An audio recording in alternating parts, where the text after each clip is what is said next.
வணக்கம். நான் astrology professor doctor Vimalan. ஜோதிட கல்வி. ஆமாங்க. சித்தர்கள் ஜோதிடம் சொன்னார்கள், சித்தர்கள் ஜோதிடம் சொன்னார்கள். எவ்வளவு பெரிய சங்கடமா இருக்கு தெரியுங்களா? சித்தர்கள் என்பவர்கள், தமிழ் சித்தர்கள் என்பவர்கள் என்ன இவங்க இந்த ஜோசியம் சொல்லக்கூடிய வேலையிலயா தெரிஞ்சாங்க?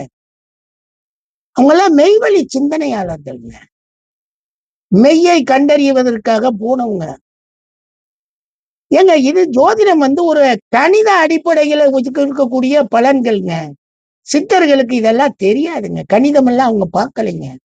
அதை விட ரொம்ப ஆழமாக உண்மை என்ன, மெய் என்னன்னு சொல்லி ஆன்மீக சிந்தனைக்குள்ள போய் போனவங்க. நமக்காக மருத்துவ துறைகளை கொஞ்சம் கண்டுபிடிச்சோம். ஏன்னா அது அவங்க காடுகள்ல வசிக்கிறதுனால அந்த மருத்துவத்தையும் கொஞ்சம் குணங்களை கண்டுபிடிச்சு நிறைய அது செஞ்சிருக்காங்க. சித்தர்கள் சித்த மருத்துவம் அதுக்கு அவங்க 1000 மடங்கு இல்ல 1,00,000 மடங்கு அதுக்கு அவங்களுக்கு அதிகாரம் இருக்கு.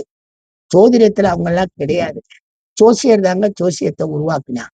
இந்த பயல்க படுத்துற பாடி இவங்க ஆன்மீக பாதி ஜோதிடம் பாதின்னு சொல்லி ஏமாத்துற கூட்டம் இருக்கான் பாருங்க.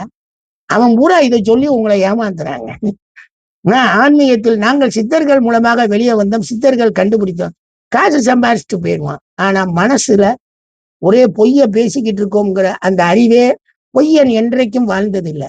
பொய் பறந்துதாங்க போகும், உண்மை நடந்துதான் போகும். ஆனா ஒரு நாள் உண்மை போய் அந்த இடத்துல நின்றுச்சுன்னா பொய் காணாமே போயிடும். பார்ப்போம் எந்த அளவுக்குன்னு சொல்லி. நன்றிங்க. இது உண்மையில என்னன்னா சித்தர்களுக்கும் ஜோதிடத்துக்கும் சம்பந்தமே இல்லைங்க. அவங்க வேறங்க. நன்றி. இதை என்னால எங்க வேணாலும் நிரூபிக்க முடியுமுங்க. நன்றிங்க.